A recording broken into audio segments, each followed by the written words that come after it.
Micky Swindale from KPMG is here on the stage, getting ready for the big event. We talk to you every year about this thing, and we've done a chat with your colleague about the size of this thing and the sector and what it's worth. Sure. But I was interested about your particular thing, because diversity, that could be almost anything. So over to you, what exactly are you going to be trying to explain? Yes, I'm going to be talking particularly about gender diversity today. And whilst I'll start off by looking at it for business as a whole and what the business case is for encouraging diversity on boards, but also in terms of talent and customers right across the business. But I'll be looking at it particularly for the gaming sector, because rightly or wrongly, it's perceived to be a male-dominated sector. Well, funny you should say that, because I think you're probably the only person I've ever talked to in the sector who's a lady, right? And that's what it's perceived. And funnily enough, a lot of the advisors to the sector are female, but when you look at the sector itself, it can be hard, particularly in the UK, less so in the Isle of Man, to point to female leaders within the sector. So there is quite a bit to do. And also when you get outside bingo and you look at the customer base of the gambling industry, then that's actually very male dominated as well. And frankly, when you look at some of their advertising, I'm not too surprised. It's sexist to say bingo's for women, though, isn't it? Well, indeed. And actually, bingo advertising has got less gender dominated, because it all used to be kind of pink and fluffy and foxes and things like that.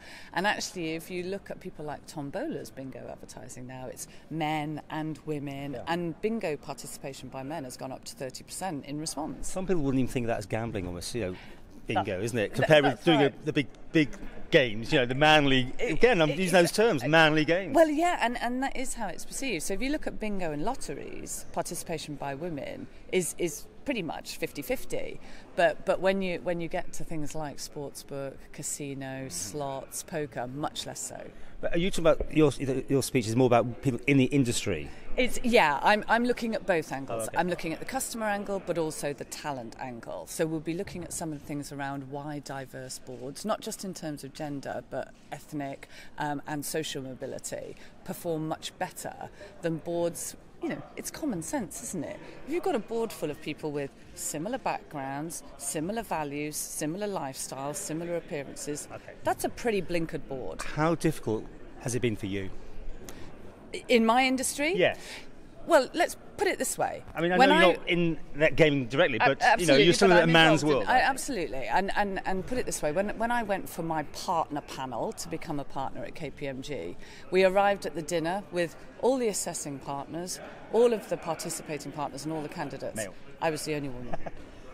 But nevertheless, for me personally here in the Isle of Man, I've been really encouraged and supported, and particularly when I look back at some of my mentors, Mike Fail, David McGarry, those are the people that really said, does it make any difference, Micky? Even you as a woman can make it. And there's that thing about the glass ceiling, you're smashing it. Yeah, well, I hope so. And actually one of the reasons I feel okay to talk about gender diversity now is because I am a partner, and so I don't have the same vested interest. I'm not vying for the next step.